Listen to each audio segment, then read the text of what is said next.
Welcome to Titans of Terror, where we look at the men and women who have shaped the horror landscape. Today's subject, filmmaker David Cronenberg.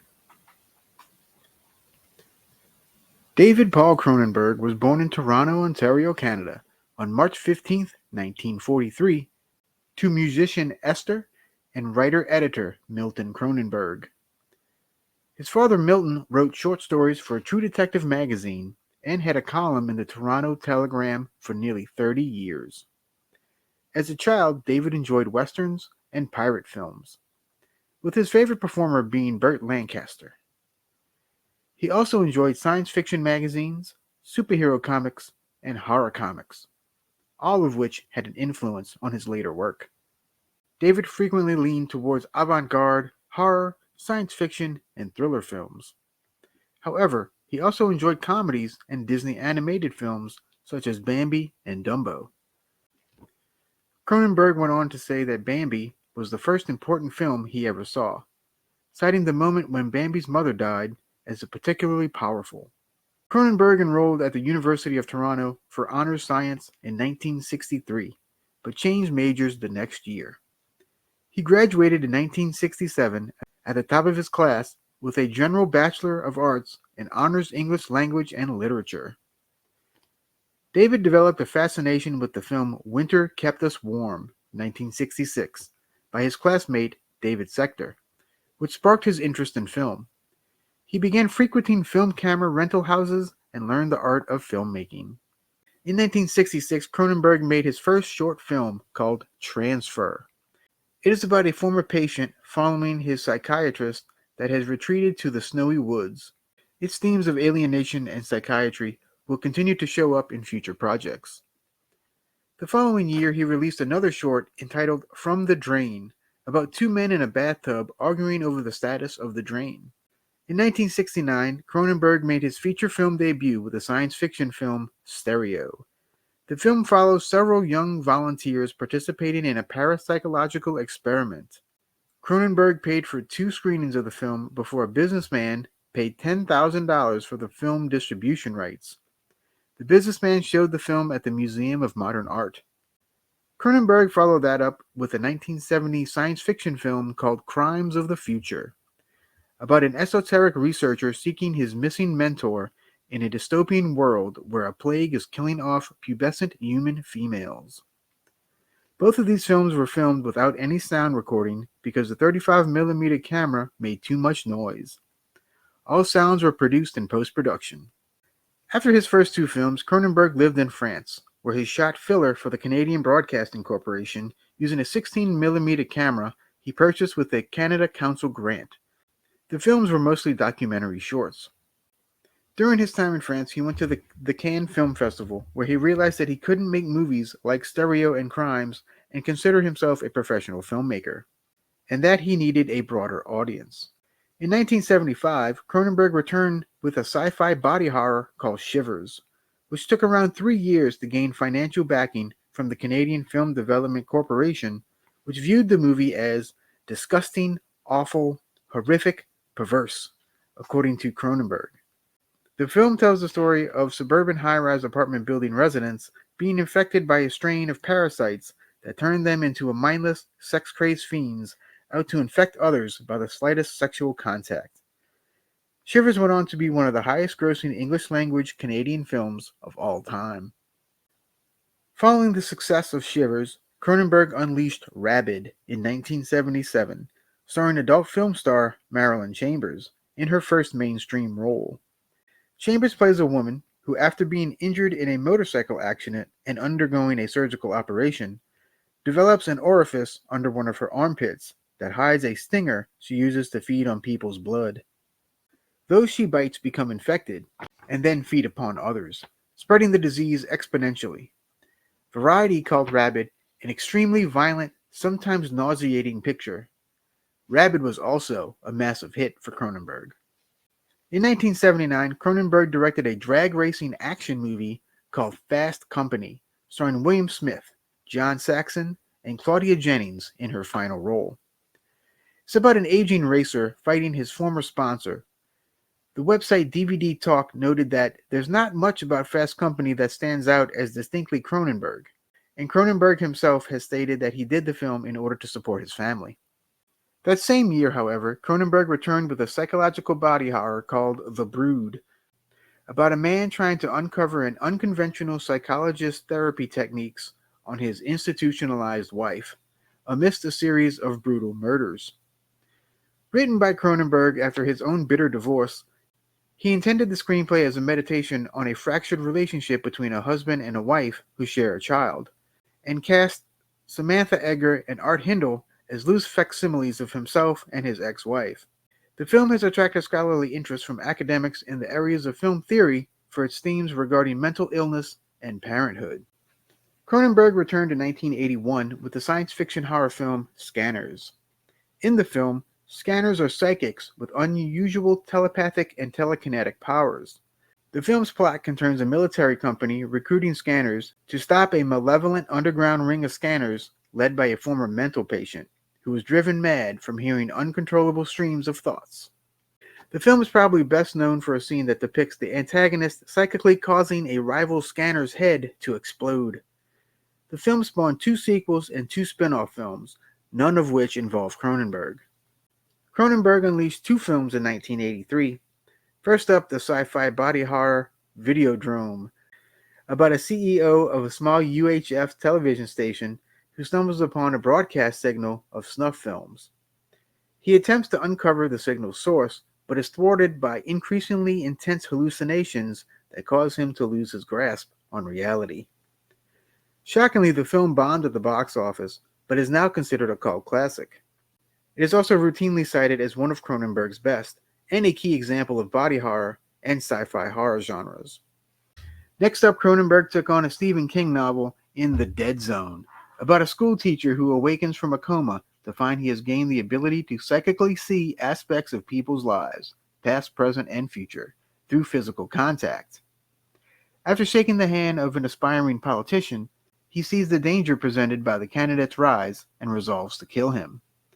The Dead Zone was better received than Videodrome, and a television series was made in the early 2000s borrowing aspects of the movie. Cronenberg would then start working on Total Recall, spending a year writing 12 separate drafts of the story. Frustrated by his disagreements with the producers, Cronenberg ended up quitting the project. He then would agree to sign on as director of The Fly, if he would be allowed to rewrite the script. So in 1986, The Fly was released to much critical and popular acclaim. Produced by comedy legend Mel Brooks and loosely based on the 1957 short story and the 1958 film of the same name, The Fly tells of an eccentric scientist who, after one of his experiments goes wrong, slowly turns into a fly creature. The film's tagline, "Be afraid, be very afraid," became so ingrained in popular culture that many people who are familiar with the phrase are unaware that it originated with The Fly. In 1988, Cronenberg tackled doppelgangers in the thriller Dead Ringers. The film concerns twin gynecologists taking full advantage of the fact that nobody can tell them apart, until their relationship begins to deteriorate over a woman. The premise leads to a deep analysis of human psychology. It asks the questions, what is identity? How dependent of another person can someone be? Where does one end and the other begin? It's all led beautifully by the stupendous performance of Jeremy Irons as the twins. The film has since been praised by many filmmakers and critics, landing on many top movie lists. In 1991, Cronenberg returned with a surreal science fiction film called Naked Lunch. Loosely adapted from William S. Burroughs' 1959 novel and Burroughs' other works, the film tells the story of an exterminator accidentally killing his wife after developing an addiction to the substance he uses to kill bugs and becoming involved in a secret governmental plot orchestrated by giant bugs in a port town in North Africa. Cronenberg wrote the screenplay on a Toshiba laptop during the period of time while he was acting in Clive Barker's Nightbreed. Originally, the film was to be filmed in Morocco. However, the Gulf War prevented that from happening.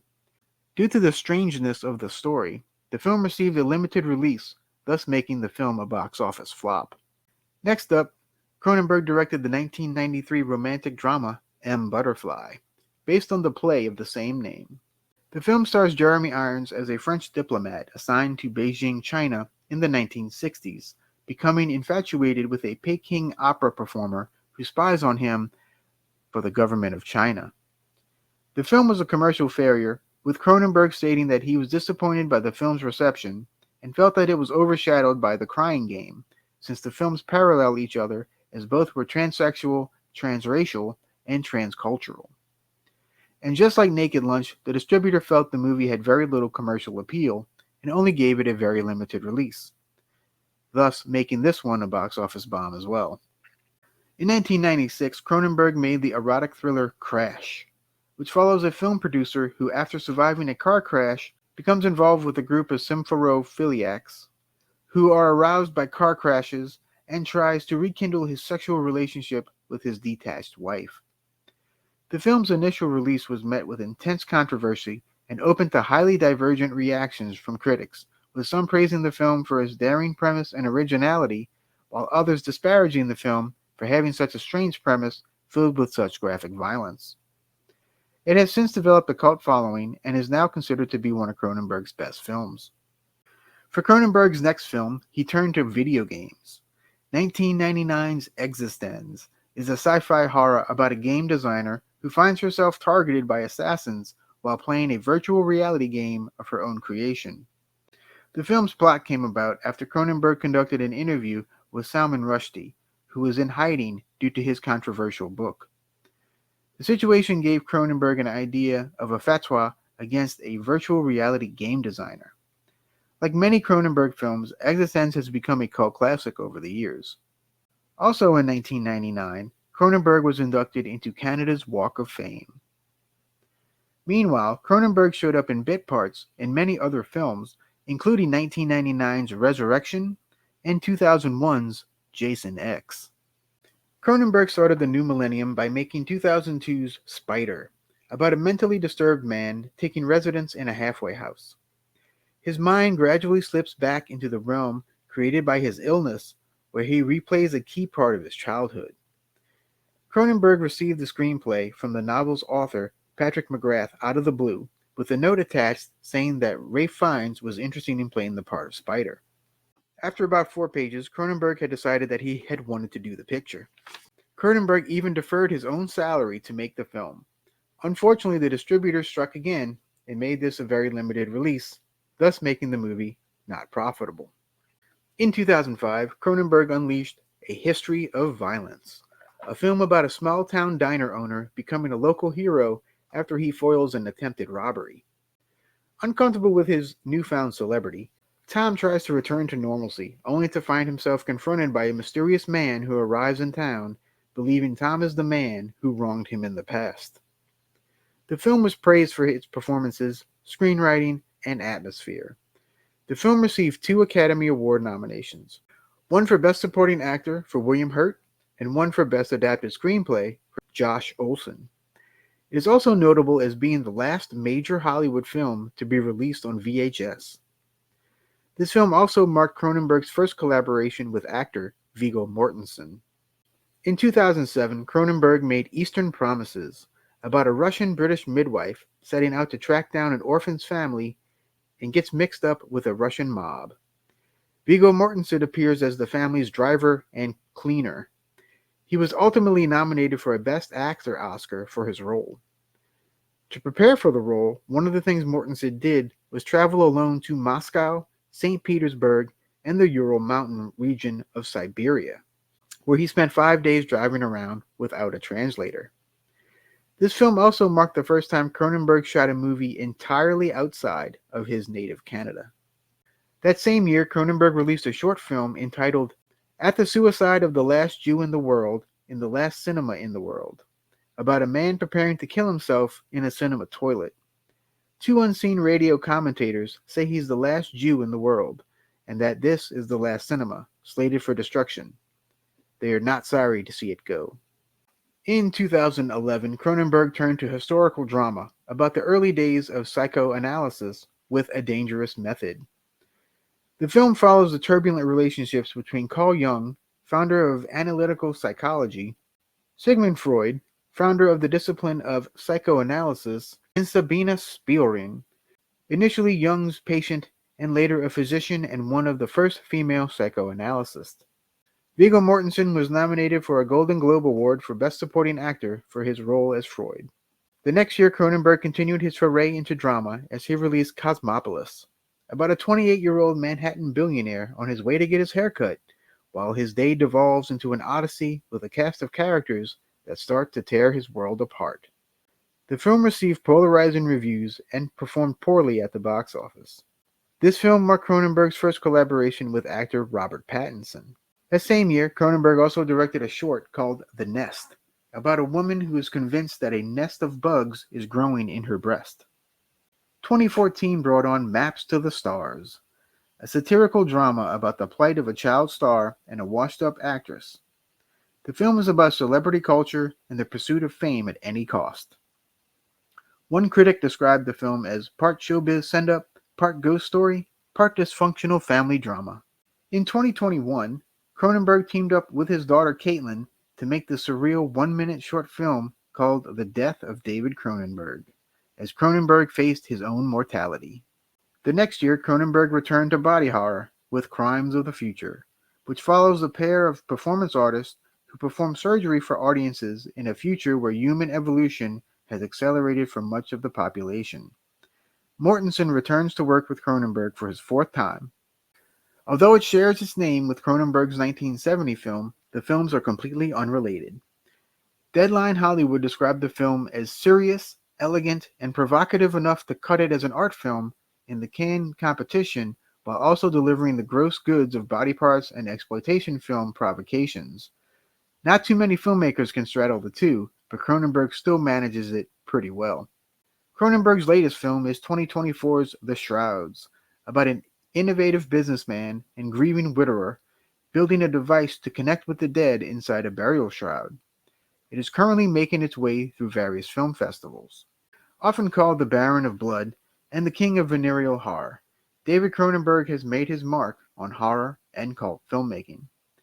I'll leave you with this quote from the man himself. As a filmmaker, I ask questions, but don't have answers.